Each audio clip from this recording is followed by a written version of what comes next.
नमस्कार, India TV पर सुबह की पहली खबर में आपका स्वागत है। बुलेटिन की शुरुआत 5 मिनट में 25 खबरों से।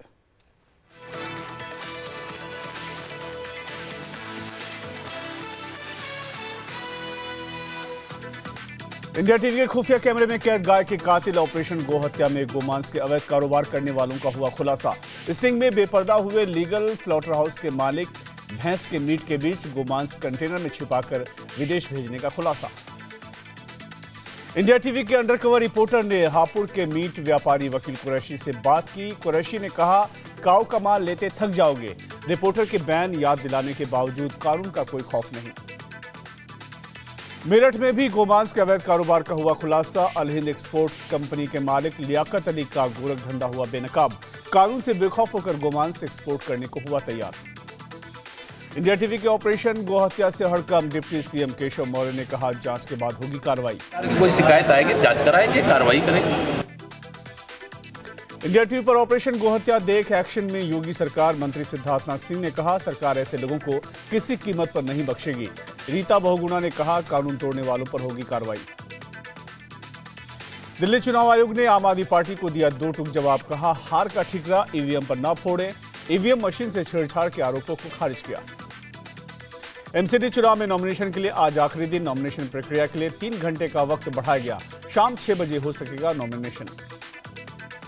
दिल्ली में आम आदमी पार्टी के नेता संजय सिंह को थप्पड़ मारने के बाद महिला ने दर्ज कराई शिकायत। एमसीडी चुनाव में टिकट बेचने का लगाया आरोप।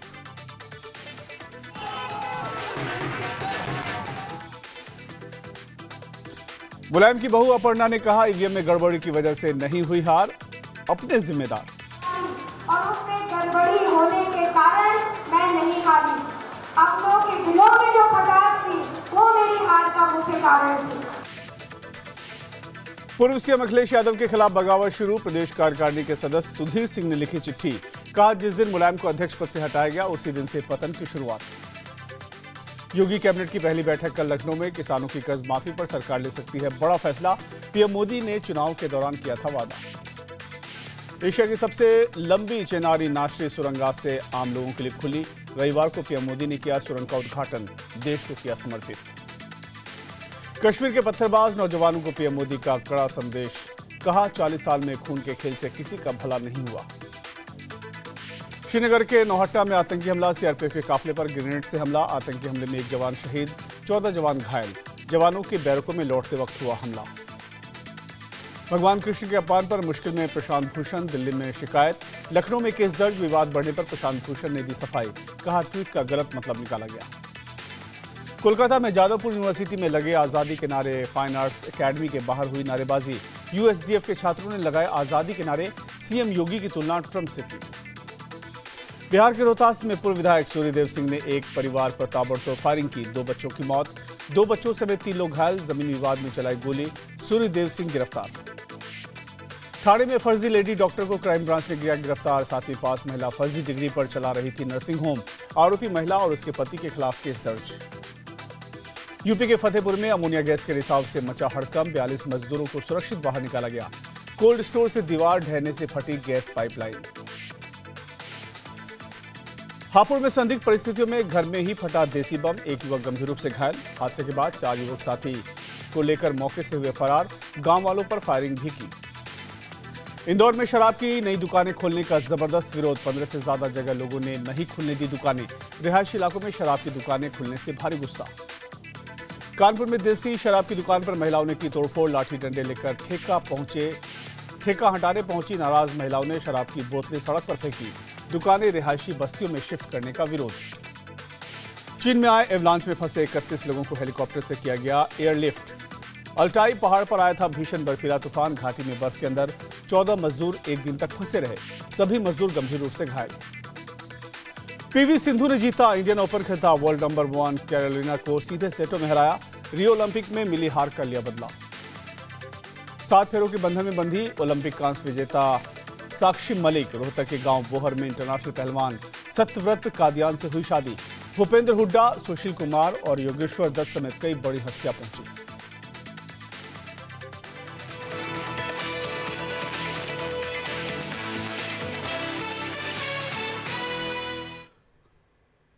पूरे उत्तर प्रदेश में योगी सरकार अवैध बूचड़खानों पर कार्रवाई कर रही है, लेकिन एक ऐसा सच सामने आया है जो सरकार को हैरान परेशान कर देगा।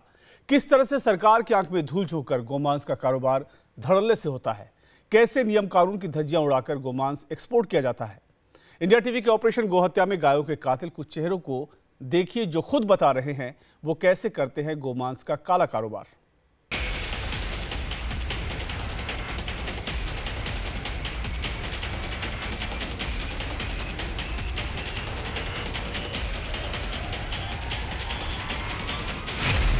अवैध बूचड़खानों पर कार्रवाई के दौरान इंडिया टीवी ने किया है बहुत बड़ा खुलासा।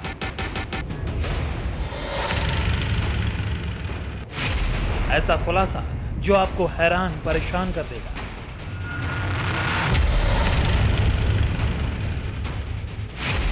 वो खुलासा जो उत्तर प्रदेश के नए मुख्यमंत्री योगी आदित्यनाथ की आंखें खोल देगा।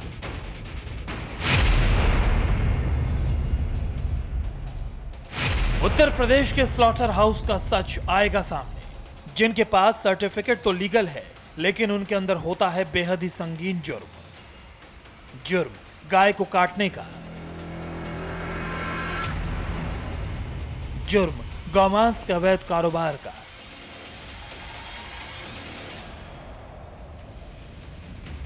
इंडिया टीवी के ऑपरेशन गौ हत्या में वो चेहरे बेनकाब हुए हैं जो कहने को तो लीगल स्लॉटर हाउस के मालिक हैं, लेकिन चंद पैसों की खातिर करते हैं गौमांस का अवैध कारोबार।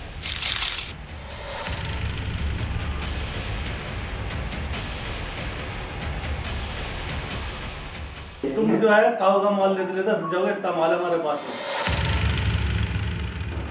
अच्छा। हाँ, ये हमारी सिरदर्दी है, हमारी हेडेक है। जिस उत्तर प्रदेश में अवैध बूचड़खानों के खिलाफ युद्ध स्तर पर एक्शन हो रहा है, अवैध स्लॉटर हाउस दनादन सील किए जा रहे हैं, उसी यूपी के कुछ शहरों की स्याह हकीकत ने हमें हिलाकर रख दिया।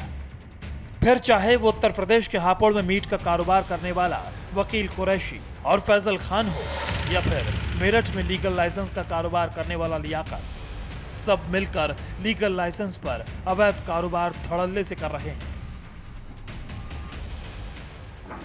तो पहले कंटेनर में कुछ दे दोगे नहीं बफा? तुम जो है काऊ का माल लेते लेते जाओगे, इतना माल हमारे पास में। अच्छा। हाँ, ये हमारी सिरदर्दी है, हमारी हेडेक है। पहले मगर करो पास का इसका ही। चलो, फिर कोई दिक्कत नहीं। काऊ का माल के राजा है, बस तो यही स्टेट है, अलग से काम करना पड़ा, यूं से अलग काम करना पड़ेगा वहाँ पर। बस तो सर्दियों जितना भी माल पैक कर दो, सर्दियों में ऐसा होना चाहिए बस। अच्छा, पैसा पहले तो सर्दियों में ये कंबल लेकर बैठ जाएगा। ऐसा है ना, मैंने ये सुना है कि वेटरनरी डॉक्टर पहले उसको स्टैंप लगाते हैं, सर्टिफिकेट जैसा कुछ तो इंडिया है ना, इंडिया है, जुगाड़ का देश है, जुगाड़ का देश। ये वो लोग हैं जो बिना किसी डर के दावा कर रहे हैं कि वो काऊ के माल के राजा हैं, यानी वो गौमांस बेचने के अवैध धंधे के किंग हैं। पुलिस प्रशासन और कस्टम अधिकारियों के साथ इनकी सेटिंग है। गाय का मांस बेचने पर उत्तर प्रदेश में पूरी तरह पाबंदी है, फिर भी मीट कारोबारी खुलेआम गौमांस बेचते हैं। इंडिया टीवी की टीम पिछले कई महीनों से गाय के ऐसे ही कातिलों का सच जुटाने की मुहिम में लगी हुई थी, और अब इंडिया टीवी इन चेहरों को बेपर्दा कर रही है जो वैध कत्लखानों में कानून की धज्जियां उड़ाते हैं। Farooq Niwazi, India TV, Hapur. और इस खुलासे के बाद सरकार में भी हड़कंप मच गया है। डिप्टी सीएम ने भरोसा दिया कि अगर यूपी में ऐसा हो रहा है तो मीट कारोबारियों को बख्शा नहीं जाएगा। गायों की हत्या यूपी में अपराध है और अपराधियों को सजा हर हाल में मिलेगी।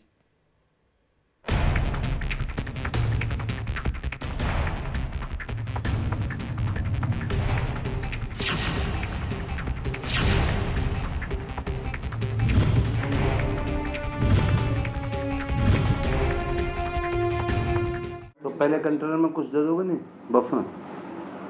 तो पहले तुम जो है काऊ का माल लेते लेते जाओगे, इतना माल हमारे पास में। अच्छा। हाँ, ये हमारी सिरदर्दी है, हमारी हेडेक है। पहले मगर करो पास का इसका ही। चलो, फिर कोई दिक्कत नहीं। काऊ का माल के राजा है, बस तो यही स्टेट है, अलग से काम करना पड़ा, यूं से अलग काम करना पड़ेगा वहाँ पर। बस तो सर्दियों जितना भी माल पैक कर दो, सर्दियों में ऐसा होना चाहिए बस।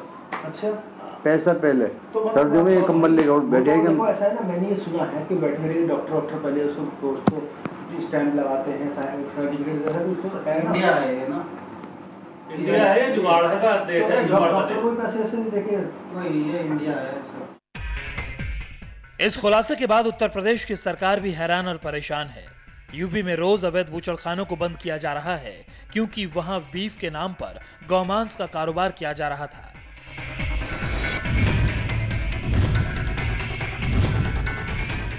लेकिन लाइसेंस लेकर बीफ बेचने के नाम पर गायों का कैसे कत्ल किया जा रहा है, इस सच ने सरकार की नींद उड़ा दी है।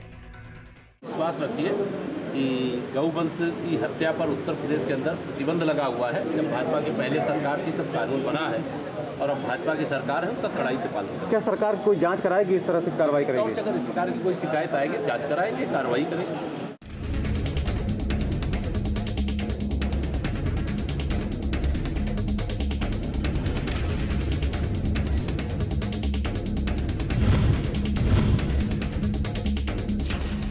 हमने दिखाया कि मेरठ में क्या हो रहा है, हमने दिखाया कि उत्तर प्रदेश के हापुड़ में क्या हो रहा है। मीट कारोबारियों ने सरकार के नियमों को होशियारी के बाजार में बेच डाला है। वैध स्टॉलर हाउस के नाम पर अवैध कारोबार का ऐसा किस्सा जिस पर आज तक सिर्फ चर्चा होती थी, लेकिन इस खुलासे को लोग सुन भी रहे हैं और समझ भी रहे हैं।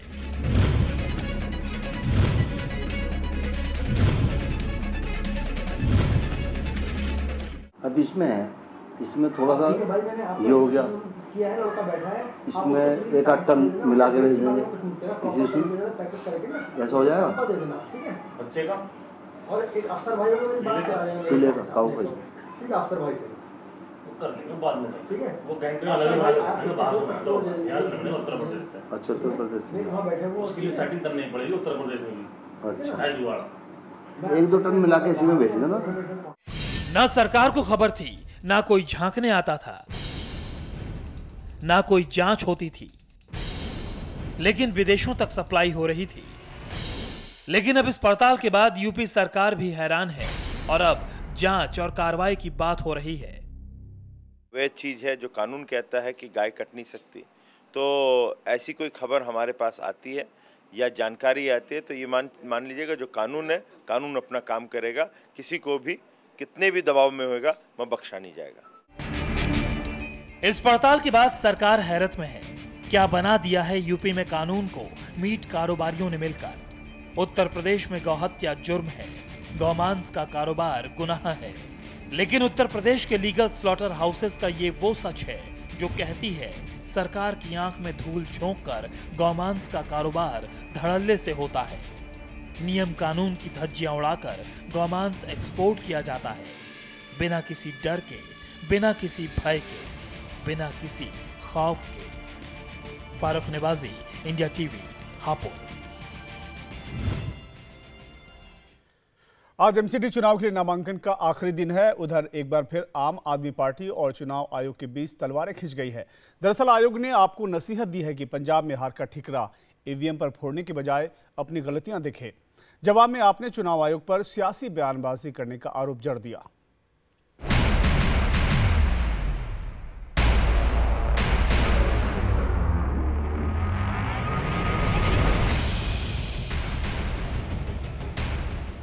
ईवीएम पर आम आदमी पार्टी और चुनाव आयोग के बीच चल रहे टकराव में नया मोड़ आ गया है।